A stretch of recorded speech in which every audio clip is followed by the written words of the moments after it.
Pour commencer, je pense que ce serait bien dans les magazines féminins, de ne plus avoir le numéro perdez 3 kilos avant l'été, ayez votre bikini body pour l'été prochain. On pourrait commencer par ça, juste ça.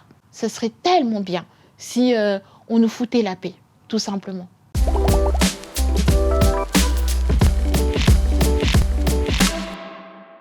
Le mouvement body positive, c'est à mon sens l'acceptation de soi, l'acceptation de tous les corps et le fait que chacun puisse vivre librement et en paix dans son propre corps. Alors j'ai vécu une situation qui était vraiment très compliquée sur la plage une fois au Sénégal il y a quelques années. J'étais avec des amis, on était vraiment tous différents, mais bon, il y avait une grosse dans le lot, c'était moi.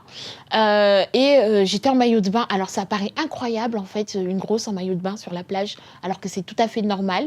Mais les personnes qui étaient autour, qui n'étaient pas avec moi, ont commencé à me regarder quand j'étais dans l'eau, essayer de me toucher, ils rigolaient sur mon passage. Et ce moment-là, ça a été vraiment très très dur à vivre parce que moi, je me sens normale en fait. Enfin, pour moi, je suis comme tout le monde. Et ça a été tellement difficile que j'ai pas pu m'empêcher de me défendre et de me mettre à hurler devant tout le monde. Et c'était la première fois que finalement je me défendais en fait, que je donnais de la voix. Et après, les personnes m'ont laissé tranquille.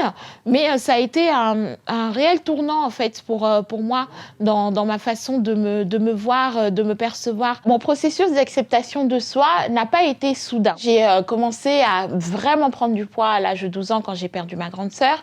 À ce moment-là, on m'a mise au régime. J'ai fait mon premier régime. Ça a entraîné en fait une perte de poids, certes, mais derrière une reprise. Et en fait, pendant toute mon adolescence, j'ai fonctionné comme ça, en yo-yo. À un moment donné, à force de ne pas réussir à maintenir un poids mince, j'ai jamais été mince, mais en tout cas un certain poids suite à mes régimes, je me suis dit, et si j'apprenais à faire autrement. Et aujourd'hui, j'en fais voilà, mon fer de lance, mon cheval de bataille au quotidien. En tant que femme, on nous demande toujours d'être mince, d'être tirée à 4 épingles, de ne pas parler trop fort, voilà, on veut toujours gérer nos fonctionnements, notre corps, et il y a tellement d'injonctions. Et moi, j'essaie de sortir de tout ça. Et en fait, le sous-titre de mon livre, c'est s'accepter quand on n'entre pas dans les normes de la société.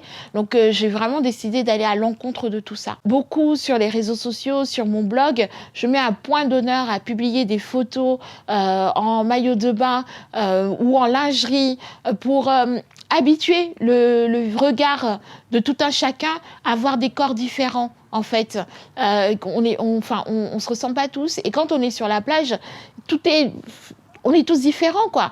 Mais quand on est une personne grosse, peut-être que c'est parce qu'on nous voit plus, mais il y a énormément de méchanceté.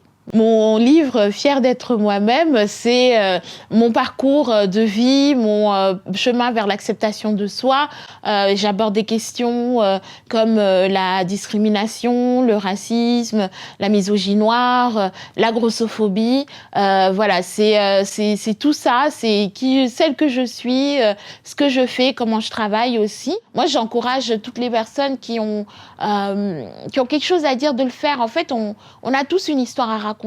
On passe tous par des épreuves, on passe tous par des victoires et on peut, chacun à son niveau peut inspirer quelqu'un d'autre. Donc je pense que c'est vraiment important de s'exprimer.